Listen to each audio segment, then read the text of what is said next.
السلام علیکم ورحمۃ اللہ۔ محترم جناب شاہ صاحب محمد ارشد، سوال یہ ہے کسی بھائی کا قرآن مجید فرقان حمید پارہ نمبر 2 میں سورۃ البقرہ کی آیت ہے 243۔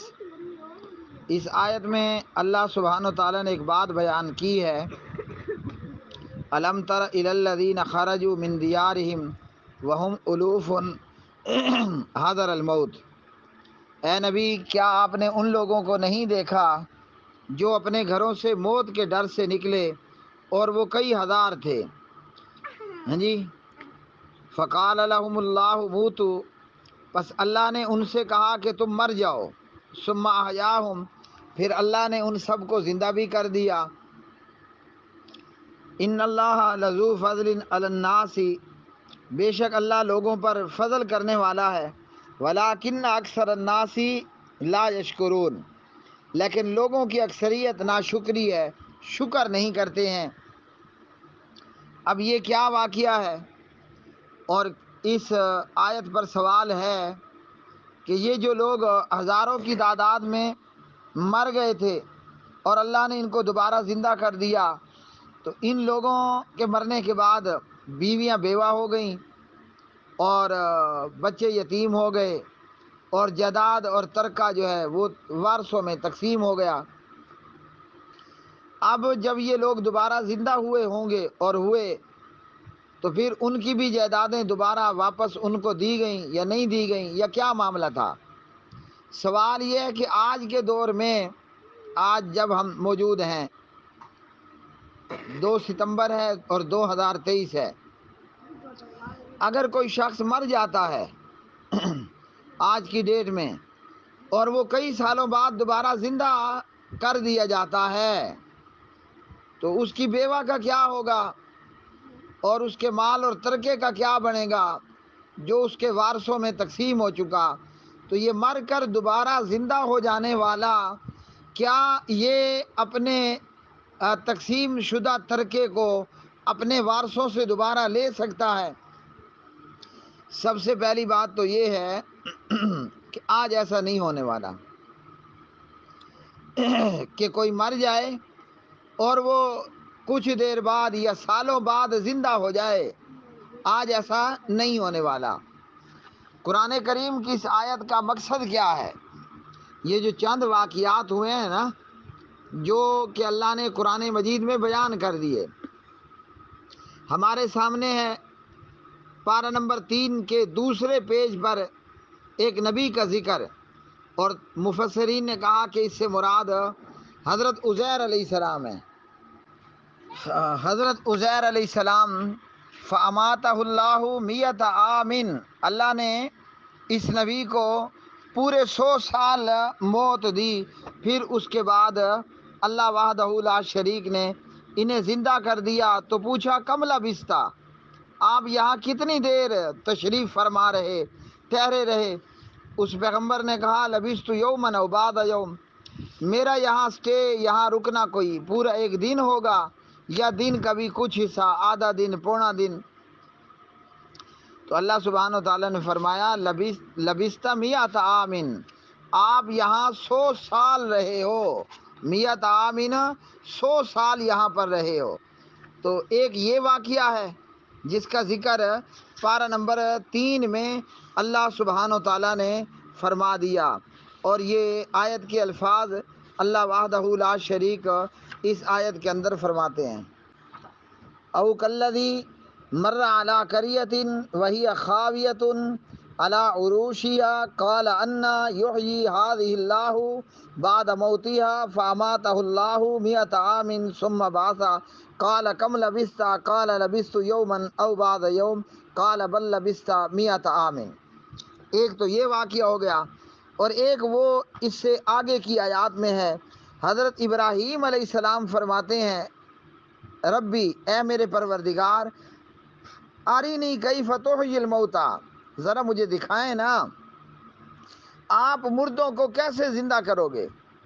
ایک ہوتا ہے ایمان لے آنا کہ بن دیکھے ہمارا ایمان ہے اللہ نے قیامت کے دن میں، قیامت برپا ہونے پر مردوں کو زندہ کرنا ہے، اور ابراہیم علیہ السلام نے یہ خواہش اور تمنا ظاہر کی، آرینی، میں اپنی آنکھوں سے دیکھنا چاہتا ہوں، کیف تحیی الموتا، یا اللہ تو مردوں کو کیسے زندہ کرے گا۔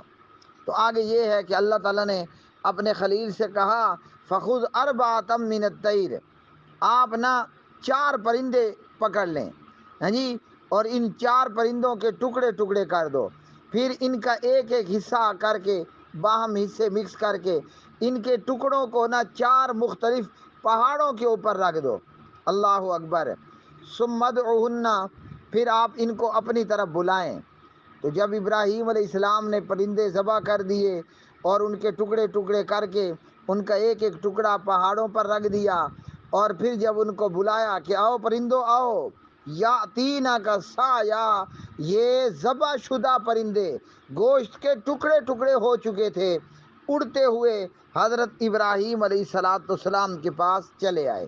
یہ 2 واقعات ہو گئے، اور یہ تیسرا واقعہ آیت نمبر 243 میں ہمارے سامنے ہے۔ ایک واقعہ اور بھی ہے، وہ بھی آپ کو بتا دیتا ہوں۔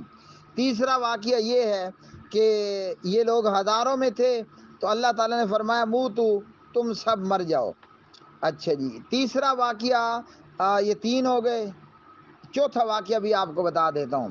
چوتھا واقعہ جو ہے وہ پہلے پارے میں ہے، ہاں جی، وَإِذْ قَتَلْتُمْ نَفْسًا فَادَّارَأْتُمْ فِيهَا وَاللَّهُ مُخْرِجٌ مَا كُنْتُمْ تَعْمَلُونَ، وَاللَّهُ مُخْرِجٌ مَا كُنْتُمْ تَكْتُمُونَ۔ بنی اسرائیل میں نا ایک بندہ قتل ہو گیا، اب قاتل نہیں مل رہا، تو اس پر جو ہے وہ جھگڑا ہونے لگا۔ تو اللہ سبحانہ و تعالیٰ نے فرمایا کہ اس مقتول کو نا گائے کے گوشت کا ایک ٹکڑا مارو۔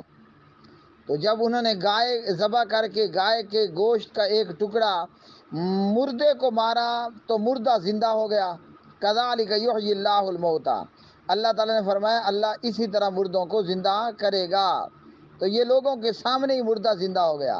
آگے مفسرین نے لکھا ہے اس شخص کو نا اس کے بھتیجے نے مار ڈالا تھا۔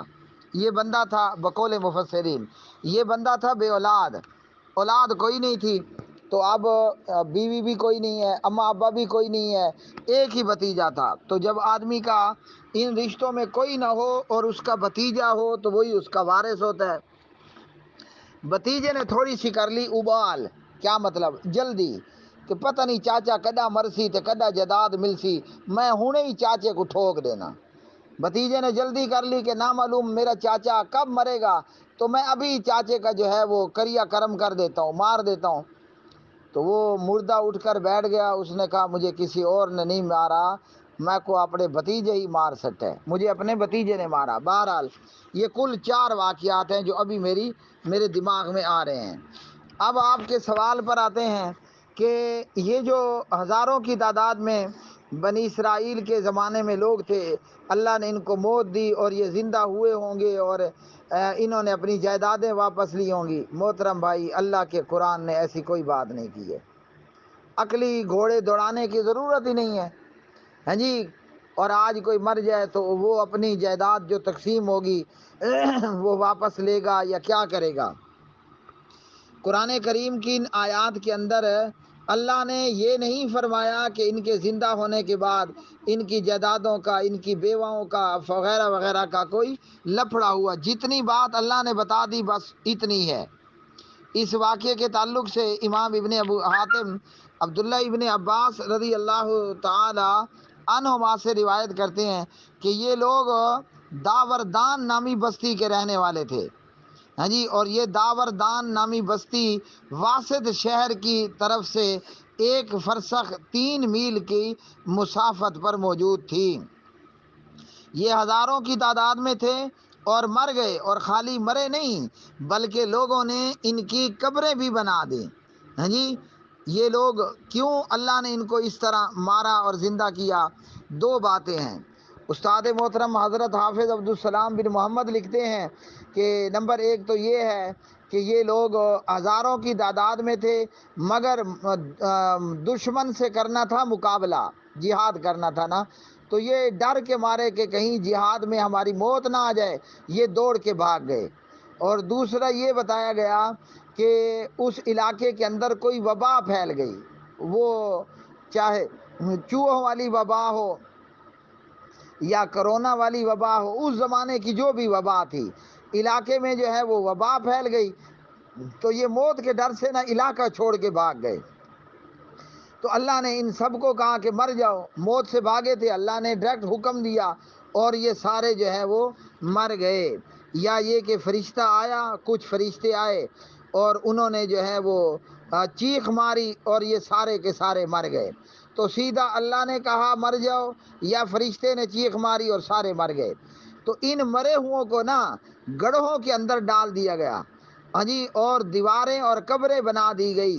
اب یہ لوگ مر گئے، قبروں میں فنا ہو گئے، قبروں میں گل سڑ گئے، ان کی لاشوں کے ذرے بکھر گئے۔ یہ نہیں کہ آج مرے ہیں اور 5 سال بعد زندہ ہوئے، کوئی لمبا عرصہ تھا، اللہ نے وہ عرصہ نہیں بتایا۔ اب یہ ہے کہ مردہ قبر میں، ہاں جی، وہ گوشت گل جاتا ہے، گوشت ختم ہو جاتا ہے، ڈھانچہ پڑا رہتا ہے، پھر ایک وقت آتا ہے کہ ڈھانچہ بھی بکھر جاتا ہے۔ تو معلوم ہوا کہ یہ کافی عرصے بعد زندہ ہوئے۔ اب کافی عرصے بعد تو بندے کی نسلیں بھی مر جاتی ہیں، ٹھیک ہو گیا۔ بہرحال اچھا، اس علاقے سے نا جہاں ان لوگوں کی قبریں تھیں نا، ایک عرصہ دراز بعد بنی اسرائیل میں سے کسی نبی کا گزر ہوا، تو اس نبی نے دعا کر دی کہ یا اللہ ان کو زندہ کر دے۔ اللہ نے اس نبی کی بات کو قبول کر لیا اور کہا کہ آپ یہ کہو اے بوسیدہ ہڈیو، اللہ تمہیں حکم دیتا ہے جمع ہو جاؤ۔ جیسے وہ حضرت عزیر علیہ السلام کے سامنے ان کے نا کھوتے کی بکھری ہوئی ہڈیاں جمع ہو گئیں، تو بہرحال بوسیدہ ہڈیاں جمع ہو جاؤ۔ اب ہڈیاں جمع ہو گئیں، ڈھانچہ تیار ہو گیا۔ اب کہا کہ تم کہو کہ جو ہے وہ اللہ حکم دیتا ہے کہ گوشت اور اعصاب اور کھال وغیرہ بھی واپس آ جائے، یہ ہو گیا۔ تو پھر کہا کہ یہ کہو کہ اے روح، اللہ تمہیں حکم دیتا ہے جو روح جس جسم کی تھی اس جسم میں واپس آ جاؤ۔ سارے زندہ ہو گئے۔ تو جب انہوں نے دیکھا کہ ایک لمبی مدت بعد اللہ نے ہمیں زندہ کیا، وہ سارے مر کر کے زندہ ہونے والے کہنے لگے سبحانک ربنا، سبحانک ربنا وبحمدک لا الہ الا انت۔ اے ہمارے پروردگار، ہم تیری ہی پاکیزگی، ہاں جی، تیری تعریف کے ساتھ بیان کرتے ہیں، تیرے سوا کوئی معبود نہیں ہے۔ یہ لوگ نا ان کلمات کا ورد کرنے لگے۔ اب اللہ کے قرآن نے بتایا ترک ورثے کا کیا لفڑا ہوا، تو ہم کیوں اپنی طرف سے گئیں؟ اب اگر آپ کے سوال کے مطابق آج 2 ستمبر کو کوئی جاتا ہے مر، اور پھر وہ 2 دسمبر کو ہو جاتا ہے زندہ، مہینے خود گن لو کتنے ہو گئے، تو اس میں نا ترکہ تقسیم ہو گیا ہے، اولادوں نے آپس میں ترکہ تقسیم کر دیا۔ تو سوال آپ کا کہ کیا یہ اپنا ترکہ واپس لے سکتا ہے، تو جواب ہے کہ جی ہاں۔ حدیث ہے، نبی پاک علیہ الصلوۃ والسلام نے ہبہ اور گفٹ واپس لینا بتایا کہ یہ اس طرح ہے، کوئی شخص کسی کو ہبہ کر دے نا اور وہ واپس لے تو وہ ایسے جیسے کتا اپنا تھوک چاٹ لے، نہیں لے سکتا۔ لیکن نبی پاک علیہ الصلوۃ والسلام نے فرمایا، یہ آپ کو بلوغ المرام میں ہبہ کے بیان میں مل جائے گا۔ تو پیارے نبی علیہ السلام نے فرمایا والد، ہاں جی، والد اپنی اولاد کو کیا ہوا ہبہ واپس لے سکتا ہے۔ تو اگر کوئی 2 ستمبر کو ملانے میں جائے مر، اور پھر 2 دسمبر کو وہ ملانے میں ہی ہو جائے زندہ، ایسا ہوگا نہیں، لیکن چلو آپ کا سوال ہے کیا یاد کرو گے، ہو جاتا ہے، تو پھر کیا ہوگا؟ یہ مر کر کے زندہ ہونے والا اپنی اولادوں سے تقسیم شدہ اپنا ترکہ واپس لے سکتا ہے۔ لیکن آج تو صورتحال یہ ہے، لوگ اپنے زندہ باپ کو، اپنے جیندے پیو کو کھلے مرے نن موئے کو کیا ہاکنا ہے، لوگ اپنے جیندے پیو کو کھلے مرے نن۔ اللہ اکبر۔ اولاد اپنے زندہ باپ کو جوتے مار رہی ہے کہ پلاٹ اور مکان ہمارے نام کرو۔ یہ ہم نے دیکھا ہے نا چند دن پہلے میڈیا پر یہ خبر بریک ہوئی پنجاب کے کسی علاقے میں ایک بدبخت اپنے زندہ باپ کو مکوں اور گھوسوں اور جوتوں اور لاتوں سے مار رہے. وجہ کیا ہے؟ پلاٹ مکان میرے نام پر کرو. تو جو آج کی نالائق اولاد کا حال ہے، 2 ستمبر کو بابا فوت ہو جائے، وہ 2 دسمبر کو اسی سال زندہ ہو جائے اور کہے کہ مجھے میری جائیداد واپس کرو، تو لوگ جیندے پیو کو کھلے مرے دے کھڑے موئے پیو کو جیندے تھی ونتے تو ولا ڈز کر کے قبر ہی پوچھے تھے یول بابا جی تھوایا میں اتیں ہی وان. اللہ رحم فرمائے.